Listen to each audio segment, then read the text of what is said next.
ठीक है, तो वर्ड प्रॉब्लम्स तो हट गया है बच्चों एपी में। जो लोग अच्छे इंथुजियास्टिक बच्चे हैं वर्ड प्रॉब्लम जरूर पढ़िए, क्योंकि मैथ का वर्ड प्रॉब्लम ऐसा नहीं होता है कि चैप्टर से अलग है। जैसे जो क्वेश्चन बन रहा था वैसा ही है वर्ड प्रॉब्लम, कोई अलग चीज तो है नहीं। बट इस बार आएगा नहीं एपी का वर्ड प्रॉब्लम्स। कुछ क्वेश्चंस मिसलेनियस पार्ट 3 में कुछ और कर लेते हैं। जैसे आज का question number 1, find the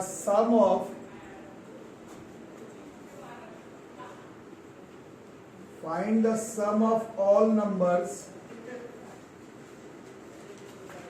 between 0 to 100 which are divisible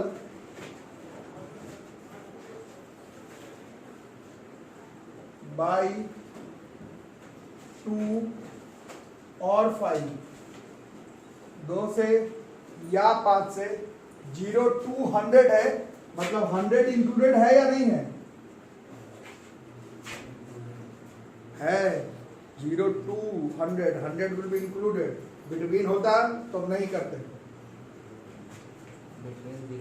ओ हाँ, वो तो ठीक है। बिटवीन के बाद यहाँ पर मतलब 0 to 100 है ना, मतलब ये 100 इंक्लूडेड है,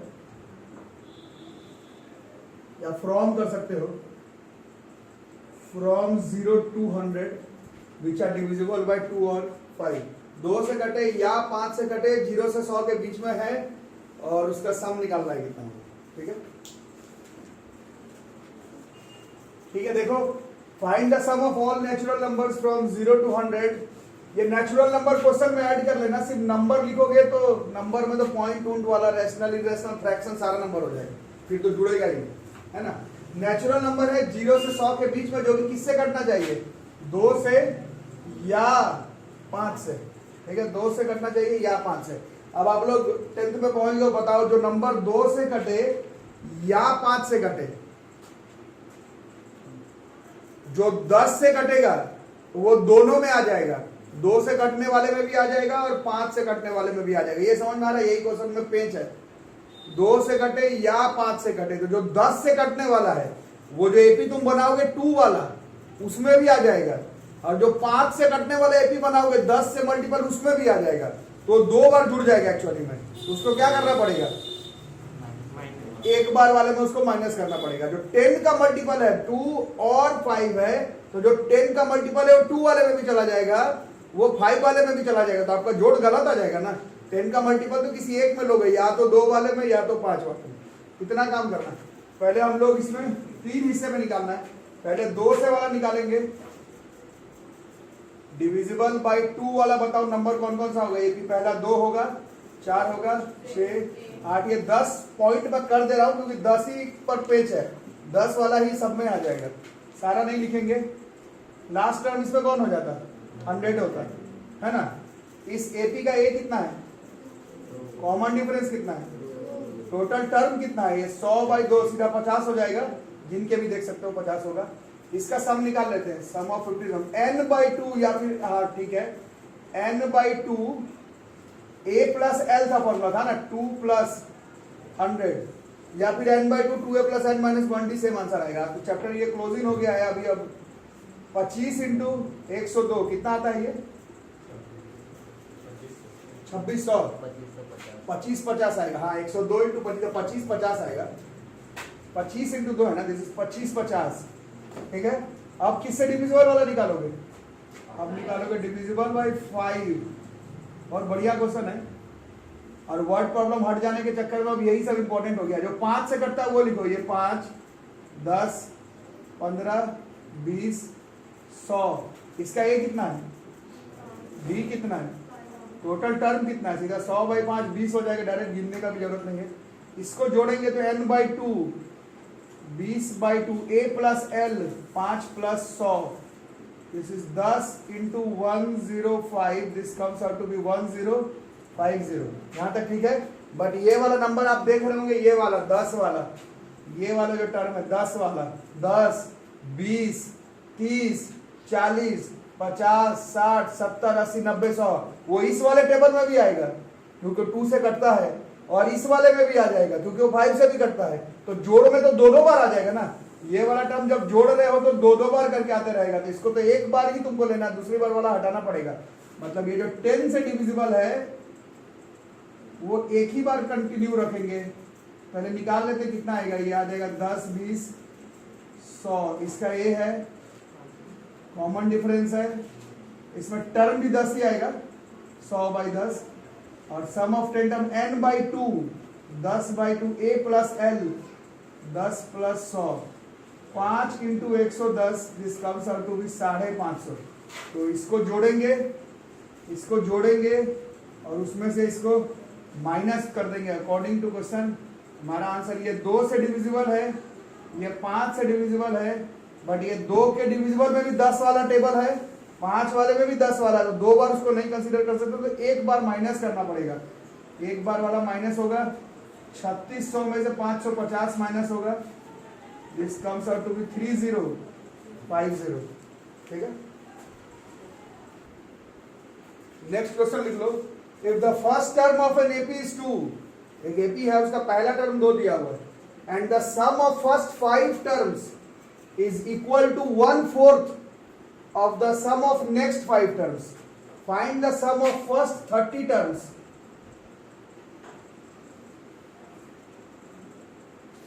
of AP. The first term of an AP is 2 and the sum of first 5 terms is equal to the 1/4 of the sum of the next 5 terms. Find the sum of first 30 terms of the AP. ठीक है, जो लोग पहले तैयारी कर रहे हैं पहले एनसीईआरटी का ही क्वेश्चन कर लीजिएगा, ऊपर से उसमें भी वर्ड प्रॉब्लम्स इस बार नहीं आ रहा है, पहले बोर्ड्स पर तैयारी कर लीजिएगा, उसके बाद ट्यूशन का इंपॉर्टेंट क्वेश्चन करिएगा। ठीक है, देखो next question, first term of an AP is 2 का क्या मतलब होता है, बोलो, आप खुद से बोलो, एक ही वैल्यू 2, इसके बाद का मीनिंग बताओ क्या है, आप नहीं बताएंगे, आप लोग बताइए, इसका बाद का मीनिंग है, आप क्या लिखोगे, क्या लिख रहा है, ऐसे ऐसे क्या लिखूं, क्या formula, S5R is equal to, अब आप नहीं बताएंगे, आप लोग बताएंगे,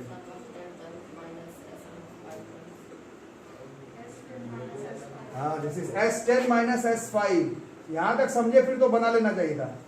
नेक्स्ट 5 टर्म क्या होगा, सम ऑफ 5 के बाद का है, sum of first 5 terms equal to 1/4 of the sum of 5 के बाद वाला है, तो या तो तुम 6 7 8 9 10 लिखो या S10 माइनस S5 लिखो, समझ में आ रहा है, 5 10 के बीच वाला जो है उसके बारे में बात हो रहा है। यहां तक आने के बाद कुछ बचा नहीं इसमें करने के लिए, 4 टाइम्स ऑफ S5 बराबर S10 माइनस S5, ये इधर आ जाएगा, 5 टाइम्स ऑफ S5 बराबर S10, AP का फॉर्मूला लगाएंगे, n/2 मतलब 5/2 2a plus n minus 1d 4d है ना, sum of 10 terms is 10/2 2a plus 9d, तो क्या कटेगा, 2 से 2 2 बार है ना,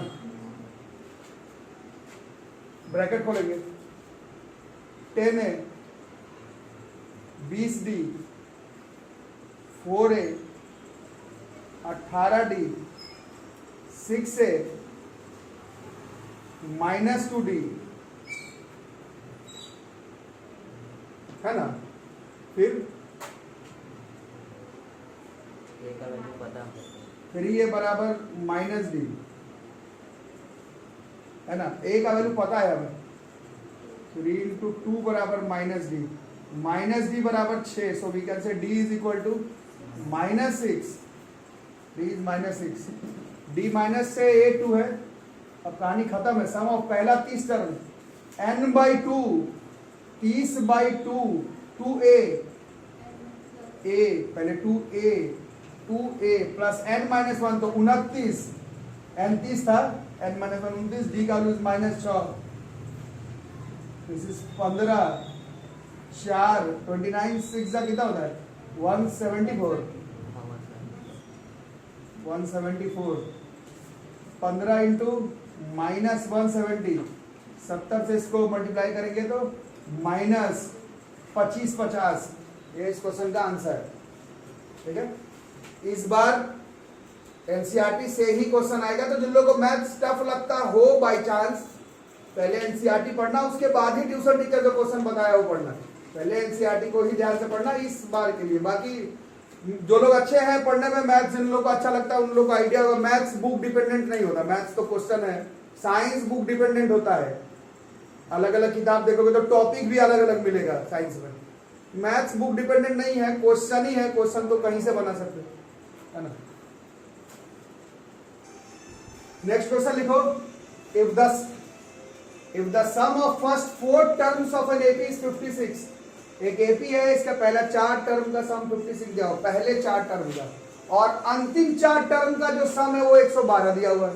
अंतिम 4 जो भी हो, आपको टोटल नंबर ऑफ टर्म्स बताना है इस एपी में कितना हो, ठीक है।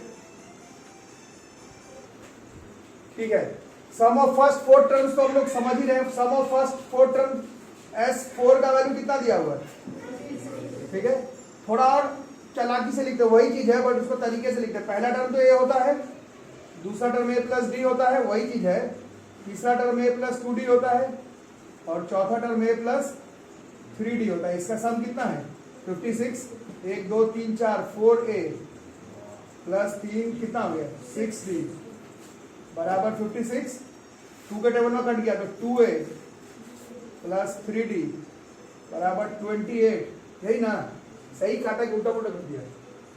4a प्लस 6d बराबर 56। 2 के टेबल में काटे तो 2a प्लस 3d बराबर 28 हो गया, ठीक है। अब ऐसे अंतिम 4 टर्म भी थोड़ा चालाकी से लिखो, ऐसा फॉर्मूला SN माइनस SL वैसे नहीं आएगा। लास्ट टर्म एपी का होता है a plus n minus 1d, सबसे लास्ट टर्म यही होता है। उसके ठीक पहले वाला कितना होता है a प्लस, यही होता है उसका ठीक पहले वाला। उससे एक ठीक पहले वाला होता है a प्लस, और उससे एक पहले वाला होता है n माइनस 4d। यही अंतिम 4 टर्म होता है। ये सबसे लास्ट है, ये लास्ट के पहले वाला है, ये उससे पहले वाला, ये उससे पहले वाला। इन चारों का सम दिया हुआ 112। इसको जोड़ो a फिर 4a nd nd nd nd फिर 4nd है ना बस, और minus d minus 3 minus 6 minus 10d हुआ बराबर 112। इसमें पहला टर्म भी शायद दिया हुआ है, लेकिन क्वेश्चन देखिए ये नहीं दिया हुआ है। The sum of first 4 terms, sum of last 4 terms, नहीं इसमें फर्स्ट टर्म भी दिया हुआ है। इसमें क्वेश्चन थोड़ा चेंज कर लो, इसमें इसका फर्स्ट टर्म भी दिया हुआ है। टेक इट्स फर्स्ट टर्म 11 है, take its first term as 11। इसका पहला टर्म 11 दिया हुआ, शायद इसीलिए गड़बड़ा रहा था। इसका पहला टर्म 11 दिया हुआ है, इसका पहला टर्म ले लो 11। क्वेश्चन में छोटा छोटा करके लिखा हुआ है, फर्स्ट टर्म इज 11 दिया हुआ है, इसका पहला टर्म 11 है। मतलब किसका वैल्यू 11 है, a का वैल्यू 11 है। तो यहाँ पर पुट कर देंगे तो कितना हो जाएगा 22 प्लस 3d बराबर 28, 3d बराबर 6, d बराबर 2, d हाथ में a हाथ में। अब यहाँ पर पुट करते हैं, a तो कितना था 11 था ना, ये 44 हो गया। फिर d निकाले हैं 2 तो 8 है हुआ शायद, है ना। d तो निकाले ना 2 तो माइनस 20 इसका टू 112। फिर 24 प्लस 8 है 112। फिर 8 n बराबर 96, n बराबर 12, टोटल टर्म्स इज 12। 11 दे रहा है, कहाँ गलती हुआ 112 माइनस 24 में गलती हो गई, 88 होगा, क्या सब उल्टा ही होगा। n comes out to be 11, ठीक है। अगला जबरदस्त क्वेश्चन है, बहुत बार आया बोर्ड के एग्जामिनेशन में, it's an important question of this chapter. बढ़िया क्वेश्चन भी बढ़िया है। क्वेश्चन है कुछ 1 6 11 ऐसा है, 1 plus 6 plus 11 plus dot dot dot plus 16 भी कर लो, plus 16 plus dot dot dot plus x बराबर 148। फाइंड x, बहुत बार आ चुका है बोर्ड के एग्जाम में। फाइंड x देखो मजाक मजाक में क्वेश्चन छोटा लग रहा है बट इसमें काफी ज्यादा कैलकुलेशन इन्वॉल्व हो जाएगा। करते हैं पहले लाइन बाय लाइन। ए कितना है इसका? कॉमन डिफरेंस, टोटल टर्म नहीं मालूम है, एन नहीं पता हमें, सम मालूम है, सम ऑफ एन टर्म्स कितना टर्म है मेरे को पता नहीं है बट दिस इज 148। अब सम ऑफ एन टर्म का फॉर्मूला होता है n by 2 2a plus n minus 1 यार है समझ में। Sn का वैल्यू है 148 n by 2 2 into 1 n minus 1 d पर 5, ये 296 n into 2 plus 5n minus 5 296 n कितना हो गया? 5n minus 3।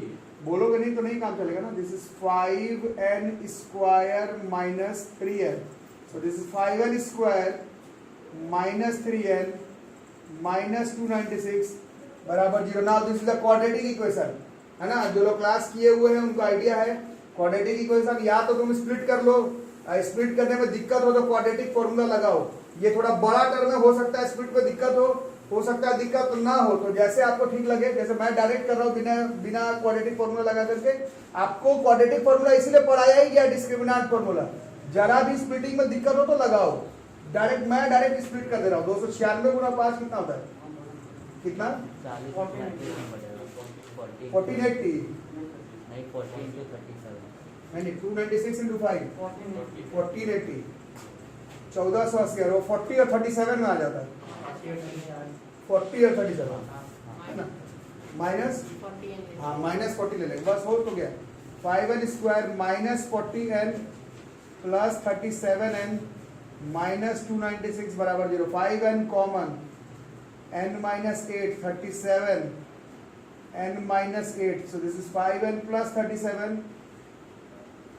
n minus 8। तो n का दो वैल्यू आ रहा है, एक माइनस 37/5। जो लोग क्लास रेगुलर कर रहे हैं, n का वैल्यू निगेटिव में भी फ्रैक्शन में, ये पॉसिबल नहीं है। तो टर्म कितना है इसमें? 8 टर्म है, 8 ही टर्म है ही। और 8वें नंबर पर ही कौन लिखा हुआ है? x लिखा हुआ है। x टर्म नहीं है, x तो 8वां नंबर पर है, लास्ट में लिखा हुआ वैल्यू x है। तो लास्ट में 8वां टर्म है, तो हम लोग 8वां टर्म निकाल लेते हैं।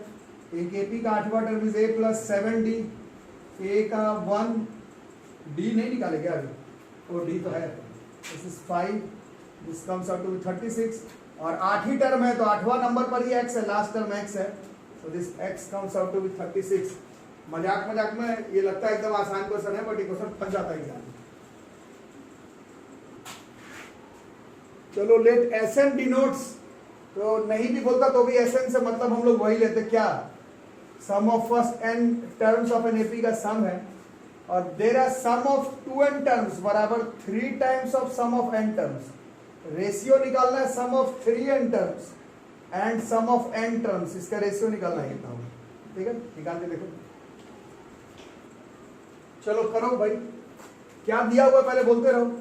सम ऑफ 2n टर्म्स है तो क्या फॉर्मूला है? n/2 मतलब 2n/2 2a प्लस बोलो 2n माइनस 1d। n का वैल्यू 2n दिया हुआ क्वेश्चन में। ये क्या दे रहा है? This is 3 times of sum of n term. Sum of n term का फॉर्मूला था n/2 2a plus n minus 1d, यही ना। एक बार सोच लें, सम ऑफ 2n टर्म्स बराबर 3 times of sum of n terms, यही है। ठीक है, अब इसमें क्या क्या कट रहा है? 2 से 2 साइड 2 से ऊपर वाला काटो, इसको भी काट सकते हैं, इसको भी काट देंगे। अब ये n से n कट जा रहा है ना। अब 2 को रहने देते हैं और इसको करते हैं। This is 2a plus 2nd minus d, ये 2a plus nd minus d। आगे 4a plus 4nd minus 2d, 6a 3nd minus 3d, 6a plus 3nd minus 3d। आगे कुछ कट उठ रहा है? नहीं कट रहा तो उधर करो। 6a में से 4a गया, कितना हो गया? 2a माइनस 3d है, ये इधर गया, कितना हुआ? Minus d।